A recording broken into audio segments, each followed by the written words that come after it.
In this video, I'm going to share with you exactly what I did step by step to earn $302,333.20 in my first 18 months as a life coach. Now, I'll tell you right now, I am not suggesting that you follow this recipe 100%, but I guarantee you there will be ingredients in here that you can apply to your business no matter what your topic, what your message, what your seeker, what your niche market is. I promise you, there will be ingredients in here to help you explode your impact and make a lot more money as a coach. And this isn't gonna be some drive-by, super sexy, slick formula like the 7 steps to blah, blah, blah. We're gonna get into the classroom here. I'm gonna get into teacher mode and I'm gonna break this down in detail, because the more detailed I can get in my journey, the more valuable it will be for you. And please engage, ask all of your questions right here below the video. There are so many variables in this discussion that need to be applied to your unique situation. Ask whatever you want about anything in this conversation, and either myself or somebody on my team will answer you, I promise. You don't believe me? Test us. Hey everyone, in this edition of the Truth About Coaching show, we're gonna talk about how I generated $333,020 in my first 18 months as a life coach. Now, this is called the Truth About Coaching show, and a lot of times people think we're just sharing the bad stuff, right? What's the truth about the way the industry really is? And it's a part of it. I want to be open and honest, but part of the truth about coaching is it can be fantastic. It can be amazing. You can absolutely build a powerful coaching business that makes a lot of money, that gives you a lot of fulfillment, that gives you a lot of happiness, that gives you a lot of impact, that gives you the feeling that you're doing a lot of really powerful work in the world. You can absolutely do that too if you follow the right steps for you. That's what I want to talk about in this video, and everything in this video is conceptual. So I'm a teacher at heart, and there's a lot of content when it goes into what I've done over the 15 years of my coaching business and what we did in the first year and a half. And I'm not going to try to rush through it. I'm going to teach you as much as I can, because if I can teach you at a detailed level, something will land for you. But I also want you to know that this is not for you to just emulate step by step or detail by detail. Please don't think I'm trying to give you the roadmap that you can follow and that anybody else can follow and guarantee that you're going to get the same amount of results. That's one of the worst things that's happening in the coaching industry, is that people are selling these one-size-fits-all guarantees. That's not what this is. So a lot of the things that I'm going to share, you're not going to do. I would advise you not to do, actually.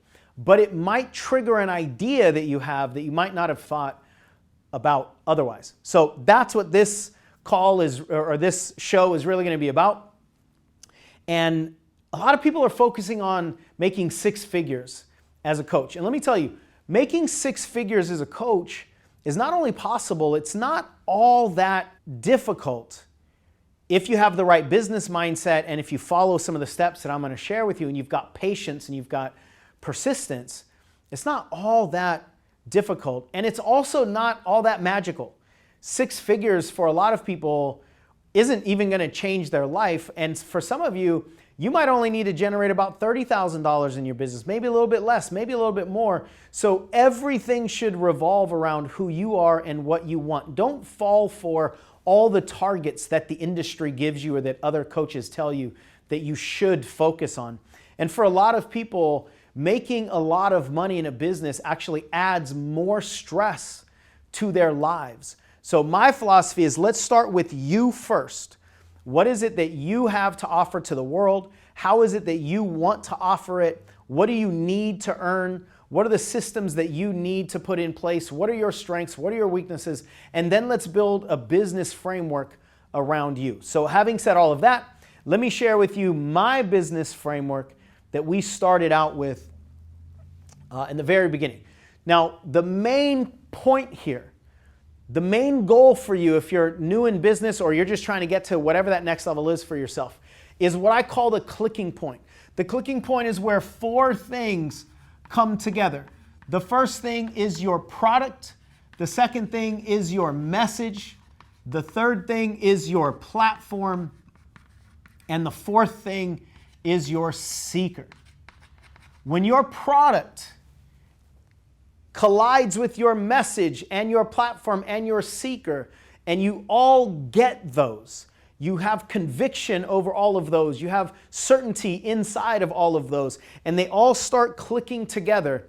That's when your business can explode. Now, one of the mistakes that so many people make is they try to get here immediately, or they're trying to follow somebody else's clicking point or recipe to get to the clicking point. I don't know when you're going to hit your clicking point, but I can promise you it's not next. It's not the next step if you're like most people. So don't try to rush yourself into it. And all of the phases along the way and all the lessons that you learn leading up to the clicking point are critical for you to be able to stay there when you get there. So what I mean by that is a lot of people are following maybe somebody else's game plan, and they figure out a way to make a bunch of money. Maybe they put a lot of money into ads, or they do a lot of partnership or whatever, and they make, let's say, 6 figures in their business, but they haven't learned the lessons to stay there. And if you don't have the foundation to stay somewhere, it's better that you don't get there. And in business, especially in the coaching industry where there's no regulation and there's no clear-cut game plan for you to follow, that concept is amplified tremendously. So the goal here is clicking point. The goal isn't necessarily money or a certain number of products or a certain number of clients or a certain number of anything tangible and measurable. The goal is to find your clicking point. So I'm going to share with you my roadmap in the first 18 months that generated a lot of success, but also created a lot of tension and a lot of pressure, and I'll share that with you. When I first started out as a life coach, so in 2005, 2006, I was heavy into personal development. I was going to all kinds of seminars. I was going to Jack Canfield seminars and Melanie Benson Strick seminars and NLP seminars. I was just going all over to learn more about me. And this is how a lot of coaches get their start. They have some big, powerful, significant, transformational experience, and then they go, I think I want to do this. If I can do this as a profession, then that's what I want to do. Let me know. I'd love to find out, because I'm kind of doing a little bit of research here. I want you to tell me in the comment section if that's how you got into the coaching industry. Did you have some personal experience and then decide, I want to do that? The reason that's critical to understand is very, very few people are business minded and then they choose coaching as the product. Not a whole lot of people come out of Wharton Business School or whatever other famous business schools they are with the real like powerful business mindset. And then they go, what product do I want to sell? I want to sell coaching. That's critical because the way a lot of people learn business is just under the coaching umbrella. That's how I did it. And that's one of the reasons that I collapsed really hard after I made all this money in business. So there are business principles that need to be applied outside of the product called coaching. If you come into the industry just through a personal experience and then you get frustrated at yourself because your business is not solid, it's probably because you haven't learned the business principles yet. No big deal. That's how almost all of us started. You just got to learn those as well. So in 2005, 2006, I was going to seminar after seminar after seminar after seminar. And then I had this massive shift in November of 2005, and everybody was asking me what happened to me. My wife asked me what happened. I looked different. My friends were asking me, what am I on and how can they get some? And in November of 2005, at that personal development event, I hired my first private coach. So that was my second step. And what I learned is that even though I thought I could do it all on my own, when I was in my macho headspace, I was like, I don't need a coach. I'm not weak. I can do this all on my own. But then I had to ask myself, if I could do it all on my own, wouldn't I have already achieved the things that I'm wanting to achieve that I hadn't been able to achieve while I was doing it all on my own? So in a moment of clarity, I realized that I need a new ingredient if I'm going to create better results in my life, and that new ingredient was a coach. I realized that all the people that I wanted to emulate have coaches. So how crazy was it for me to expect myself to produce what they produced without one of the main ingredients that they used to produce it? So I hired a coach, and the most valuable thing for me is that I was able to borrow her belief in myself plus her confidence in the industry.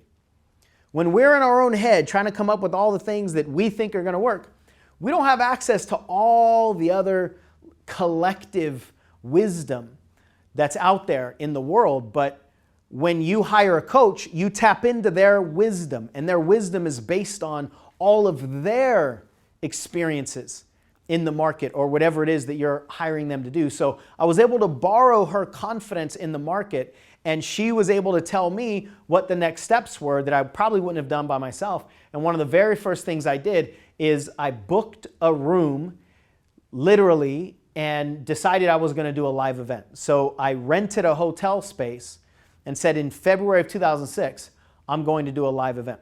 So that's the next step here. And I decided that I wanted to teach athletes goal setting and breathing techniques and visualization and all the stuff that I wish I would have known when I was an athlete. So it's called How to Maximize Your Athletic Ability. It was about a 90-minute to 2-hour event. I went out and just dropped all kinds of invitations everywhere I could possibly think of around town. And we ended up having 100 people in the room, which was really powerful because that was actually my goal. With my coach, I worked on creating a goal and then focusing on doing everything I could to make that goal happen. And my goal was 100 people in the room so I could videotape it and audio record it and have this product. So the first event went really, really well, except what I wanted to happen after the event didn't happen. I wanted to sell a bunch of coaching packages and that didn't happen. I wanted to spin off other athletic events and that didn't happen. I wanted other people to call me and go, hey, can you come in and teach our athletes? And none of that stuff happened. But what did happen is there were about 25 women who sell Mary Kay that showed up to How to Maximize Your Athletic Ability. I don't know, is the answer to the question that you might have, which is why did they attend that event? They didn't know me and I didn't know them, but they heard through other sources that I was doing this event and they showed up. And then after the event, they said, whatever it is that you're teaching is really landing for all of our team members. And so would you come teach us? And I said, absolutely not. I'm not interested whatsoever in teaching you how to sell makeup. But as I said, nothing was happening after the athletic event that I wanted to happen. I wanted to be this athletic coach for all these athletes. So after a few months, I said yes to their offer to come out and do a training for the Mary Kay world. And that was in April of 2006. And once I got into the room and I saw all these women that were hungry to have a better life, it didn't matter what product they chose to sell, they were hungry for a better life. And I loved the energy in the room. It wasn't such a bad thing to have 100 screaming women in the room as well and wanting to buy products and services and so forth and come up and talk to me afterwards. But what I really dove in on is the hunger for a better life. So then after I saw that there was an opportunity here to speak at these events, I hired somebody to try to get me booked in all these other places up and down the coast of California, which is where I live, at various Mary Kay training events. So I probably did about a half a dozen events or so. And one of the cool things was it sort of forced me to have products. So I was creating audio products and just burning them on CDs back then. And I had something to sell, something for people to take away and continue their learning. And that gave me another income stream rather than just asking people to pay me to speak. And in that environment, they didn't have money to pay the speakers, but they allowed me to sell my products or coaching packages. So that's when I started to make a little bit of money just almost on the side of my speaking because it wasn't all that significant. But it got me into the speaking and selling game. And then after about 5 months of doing that, I decided to try my hand online with marketing. So we did a few Google AdWords campaigns back then. I don't even know if it's called AdWords anymore, but we did some campaigns on Google and we started to target Mary Kay consultants. And that's not a very big group of people online because they generally don't go to Google and type in, how do I learn how to build my business? They have all of that kind of built into their system, but there were still quite a few people, and we were able to target a lot of keywords that they might be typing in, and we were able to start getting people around the country that would join our email list. We started to sell a little bit of our products and services online. Again, not really significant at this point, but it got us in motion. And somewhere later toward the end of that year, we made our first $5,000 in a single month, which was powerful. I was excited, right? And then in January 2007, this is where things really started to change. I learned that there was an event, a big training event in the Mary Kay world, and there were going to be like 10,000 women there who were perfect for my new target. So actually, let me back up and say something. Because I was in motion, my seeker chose me. I didn't choose the Mary Kay ladies, they chose me. That's a really critical thing to understand, because a lot of coaches, they spend a lot of time in the beginning trying to decide who it is that's going to be their ideal client, or who I call your seeker. Who's that person that's seeking already the wisdom and the knowledge and the lessons that you've learned. And then you just got to get in front of them. We spend way too much time and energy deciding who our seeker is going to be. And a lot of times, I would say more often than not, if you get in motion, you just pick anyone and go, and you get in motion, and your seeker will choose you more often than you will choose your seeker. Now in January of 2007, this is when we made a big shift in our business. I learned that there was a training event with about 10,000 Mary Kay ladies that were coming into town, and I had the opportunity to rent a booth at this big training event. So I invested about $10,000. I actually paid a couple people to be there in the booth with me. I was there for about 8 days, and all I was doing was meeting a bunch of people. This was so far out of my comfort zone, but I was committed to getting my message out there and getting the information that I know could help people in the hands and hearts of a lot of these women. So I think I made about 800 to 1,000 CDs, and I was just trying to get them in people's hands however I could. I actually hired a little girl. This is one of the smartest things I ever did. I hired a little girl, like an 8-year-old. She was the daughter of somebody that came with me, so I didn't just hire her off the street. But I hired her, I paid her, I think in candy, to go out in the middle of the traffic, right? Because most people were walking by and they weren't wanting to look at all the vendors, and they weren't wanting to spend money and stuff. So I had this little girl, this 8-year-old girl, with a lot of my CDs already pre-packaged in the sleeve, and she was just standing in the middle of traffic, and she was saying hi to people and giving them CDs. And some people that weren't seeing her or weren't saying hi, she would drop the CDs in their bag as they walked along. I've had so many people tell me to this day that they don't know how they got my CD, but they went home and opened their bag and there was a CD in there. The bottom line was I was doing everything I possibly could to expose my message to as many people as possible. So we handed out close to 1,000 CDs over the course of around 8 days. A few weeks later, I started getting phone calls. On the CDs, I said, it was a recording of one of the live events I had done a few months earlier, and it was a really good recording, really good training, super fun, really funny. And at the end of the CD, I said, if you want to bring this training to you, then call me. So after a few weeks, I started to get calls. They were coming from Canada, and they were coming from Virginia, and they were coming from all over the United States and all over Canada. So then I started to go do my own events. That was in about April of 2007 or so, a few months after this training event. And that's when things started to explode. When I had control over doing my own events, I didn't only have an hour on somebody else's stage, I had an entire day. And I didn't have to fit anything into what they said, and I didn't have to worry about saying things that they didn't want me to say. I was in control. And once I had my own stage, then I could sell whatever I wanted to sell. I could spend whatever amount of time I wanted to spend on any of the topics. And that control is what caused our business to really start making some extra money, some good money. April of 2007, I believe, we made $12,497. It was our first 5-figure month. And the other thing I did at these live events is I decided to start offering private coaching.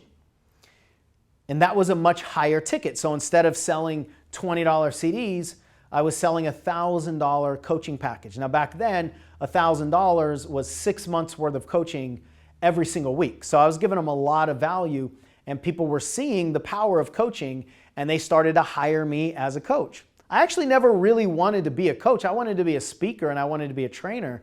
I never really wanted to be a coach until I wanted something to offer people at these live events. And then once I started coaching, I kind of backed into the world of coaching. Once I started coaching, then I just loved it. The influence that we can have on an individual when their life is in the spotlight and we can focus on them individually is tremendous. So now I had a little bit higher ticket items, and I was going out and doing $5,000, $8,000, $10,000 at these live events. And then a few months after that, in August of 2007, I had been selling a lot of these private coaching packages, but I started to get burned out a little bit. I didn't have the kind of people that I wanted. I found myself kind of resenting the coaching a little bit and even started to resent some of the clients. And so I sort of had a conversation with myself because of a conversation that I had with my coach about who do I really want to coach? Who is my ideal coaching client?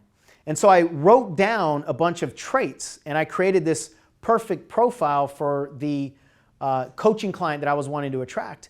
And the last thing I said in the trait the last trait I said was somebody that's willing to do whatever it takes. And in that moment, that message clicked, that title and phrase clicked, and I created the Whatever It Takes coaching package. And I immediately increased my prices to $2,500 for 6 months. And I was hoping that I could sell maybe 20 coaching packages over the course of a year, because 20 at $2,500, that's $50,000. I mean, that's some good money over the course of an entire year. I was used to being a school teacher and a probation officer, so I was happy with that. What happened is we sold 20 coaching packages and had a waiting list of about 5 people in the first 8 days. In 2 events, we sold out of that coaching program. And what I learned about that is when you identify exactly who you're looking for and you provide a path that they are looking for, that kind of connection makes sales easy. That's when people don't care what you're charging. They want whatever it is that you have because you really understand them. And when people know you understand them, that's when they start buying much easier, and that's when they're willing to pay a lot higher prices. So after that, our income started to go up dramatically. And we started to do $20,000 and $30,000. And September of 2007, I offered the Whatever It Takes coaching package at one of my 3-day live events, which was a much deeper dive. And we made $47,000 that month. There were about 20 people at this 3-day event, and 18 of them signed up for the private coaching. And that dollar amount is the money that actually came in. We did a lot more in sales that month. It was probably about $100,000 in sales, but in terms of the money that actually came in, it was a good chunk of change, $47,000. So between the months of June 2006 and November of 2007, though that 18-month period of time, we did that number, $302,333.20. And all of this is provable, if you will. I've taken screenshots of a lot of this stuff because a lot of people either they don't understand how things look or they're skeptical or whatever. So I've documented a lot of this stuff. So I documented all of this and I actually put it into a downloadable report. So if you'd rather read a lot of the things that I'm sharing with you, you can find a link in the description here, or maybe just comment on the video and we'll send you the downloadable PDF of all of this, and it has a lot of those screenshots so that you can see how it all played out. Now, having shared all of that, I know it sounds all super sexy and wonderful, but I made some decisions in 2008 that destroyed all of this. I basically dismantled the clicking point. I changed the product, I changed the message, I changed the platform, and I changed the seeker. And everything was disrupted. About 18 months after this 18-month period, I ended up filing bankruptcy because my business just couldn't handle the changes that I made. But those were strategic changes that I made. I was trying to go out and make $1 million, and my ego got in the way. I started chasing money instead of focusing on service. I started going after a lot of people instead of focusing on a single person. And what I would have done differently if I knew what I know now is I wouldn't have changed any of the stuff I was doing. I would just add new things on. And that's one of the business principles that's really critical to understand. When you have something that's working, you want to get it to where it can be automated as much as possible to give you the time to build something on top of it. It's like building a skyscraper, right? You build one story and then you build another story and then you build another story and build another story, but you don't dismantle one thing to build another thing. That's what I did in the first few years of my business, just because I didn't know any better. So I want to give you some takeaways, and I want to tell you what I would do differently if I was starting over and what I suggest most of you do. One takeaway is you have to be in consistent action. One of the biggest things I did right is I was ignorance on fire. I didn't know if anything was going to work, but I would have an idea in the morning and I would implement it in the afternoon. What most people are doing is trying to figure out what's going to work or what they should do with all of the different opportunities that they have. And the reality is you just got to go. I'd rather you be in motion ignorantly than stagnant intelligently.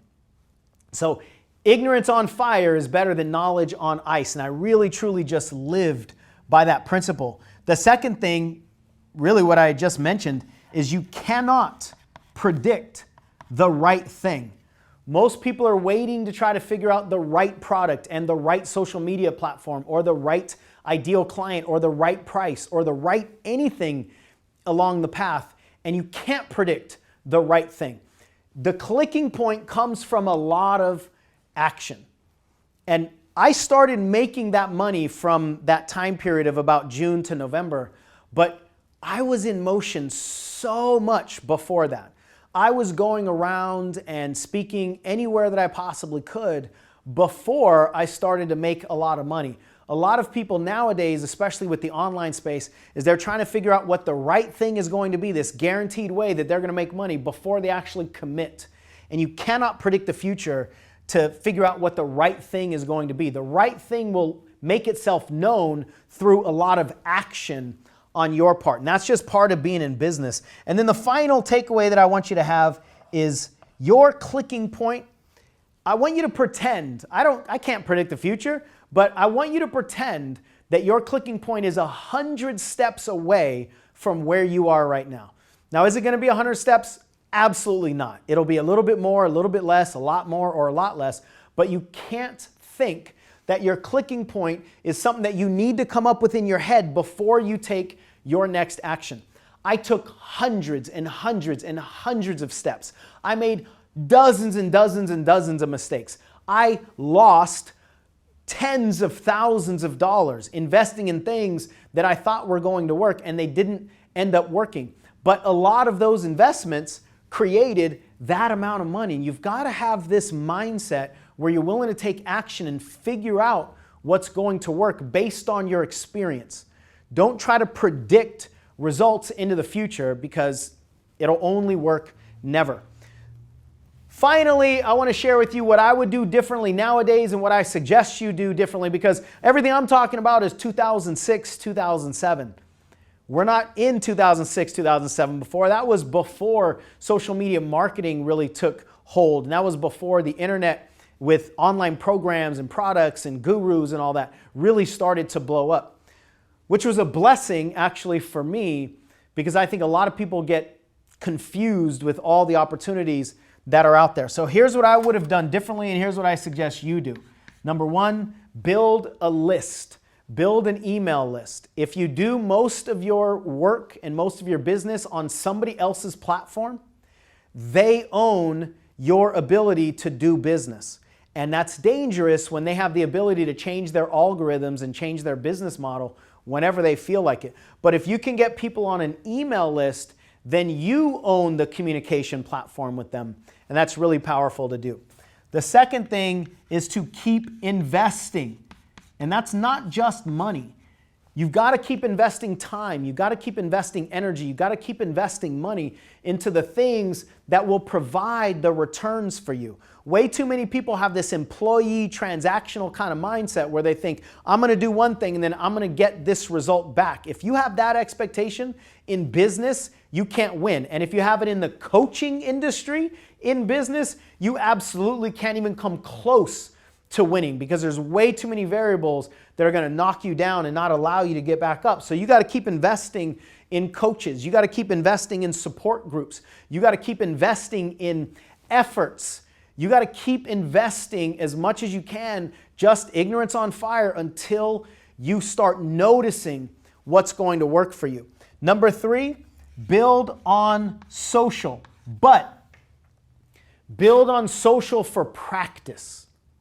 Build on social for certainty. And I'm talking about social media. Build on social media to get your message out. You got to practice. Your message needs oxygen for it to evolve. You need to give a lot of presentations for you to have the certainty in your body. I would not suggest anybody build on social media to make money, unless that's the kind of animal you are. If you're really into that and you have the disposable income or you have the tolerance for risk to go out and spend a bunch of money on social media ads, that's fine. But that's only about 1% of people who want to be coaches. If that, for most of you, be on social media, but don't try to build your business on social media from a financial standpoint until you find that clicking point. Then social media can help you expand your clicking point, but it's really difficult to find your clicking point on social media. It's not impossible, but it's really difficult for the way that most of us are oriented, in the way that most of us see risk and money, and we don't have that business acumen that I was talking about earlier in the video. Number four, I would focus on systems. One of the big mistakes that I made is I was just focused on money. I was focused on bringing revenue in, but I wasn't focused on the systems to produce profit necessarily in business, because I'd never been in business before. I was a school teacher. They didn't teach me this stuff when I was getting my teaching credential, but solid business involves systems and understands revenue and expenses, and profit is really all that matters from a lifestyle standpoint. So you could bring in $30,000 and keep $20,000, and you could be living way better than somebody that brings in $1 million and pays out $999,000. So profit in business is critical to understand. Man, I wish I would have understood that early on, because I would have been able to keep a lot of this money and been able to weather the storm that was waiting for me a couple years later. And I also would have been able to, with solid systems, understand that I shouldn't dismantle everything in order to go after my $1 million goal. And finally, my suggestion is for you to build offline. Now that might look exact opposite of build on social, but remember, I suggest you build on social for the practice and the certainty. But building offline is actually immensely more easier. Immensely more easier. Put that in your dictionary. Way easier for most coaches. And it's actually way more effective. You can go offline and do small events and generate a lot more revenue, learn a lot more about yourself, and create a lot more relationship capital in the form of referrals or just meeting people. That's a great exercise for you to do as you get your business out there and you get your message out there. You can do a lot more with way smaller numbers offline than you can online. And there's so much competition nowadays online. And so many of the people that have been building online for a long time are teaching their strategies to all these other people who want to emulate them. So now we've got this massive amount of people competing online for dollars and attention, and they're putting up all these advertisements. And so now the cool thing about that is it's actually easier for you to stand out and be distinct offline, rather than jumping in the ring and try to outmarket the marketers and outsell the salespeople and out-advertise the advertisers. That's really difficult. But building your business offline, getting in front of the people who will give you your attention. You know how hard it is to get people's attention nowadays online? It's incredibly difficult. Most people will never make it to this point in the video. But if you have somebody in front of you for an hour at a networking event, or you go speak at a local organization or something, they're there. They're giving you whatever time you have with them in the form of energy. And that is so sacred nowadays. One of the hardest things to do is get people's attention online. Offline, it's way easier. So that's a whole nother video. I'm not going to try to dive into all the offline potential strategies. If you want that information, you could drop a comment here and we'll let you know where to go, what video. We'll notify you if you join our email list when that video comes out. So what I really want you to understand and what I want you to be driven by is not how quickly can I make money and what's the right thing that I should do to build my business. Here's my question for you. What's the thing that your soul is unwilling to go to its grave without sharing? What are the lessons that you can't not teach? If you're driven by that internal soul's obligation to get this message out, not because you have a lot of money to make with it, but because there are a lot of people out there who are desperately seeking the information and the wisdom and the knowledge that you have in your head, if you're more driven by that desire to reach those people and teach your lessons, then you can absolutely make this work. If your drive is external, extrinsic, focused on how much money you can make, all of the variables in business and all of the things that are unique to the coaching industry will likely knock you out of the game. Now, if you want support with any of this, either myself or my team can help you build that solid business foundation around your life and your skills and your unique message so that we can help you set yourself up to win, set yourself up to succeed, set yourself up to have the biggest and most profound amount of impact with your message that you possibly can. There's a link in the description to sign up for a free consultation, and we'll help you build a business around your unique value. Big conversation, right? If you like this video, watch that one over there. It's an entire module from our Foundations of Marketing for Coaches course. Each market will be assessed 1, 2, 3, 4, 5, depending on how many markets there are. 1 being good and 5 being bad.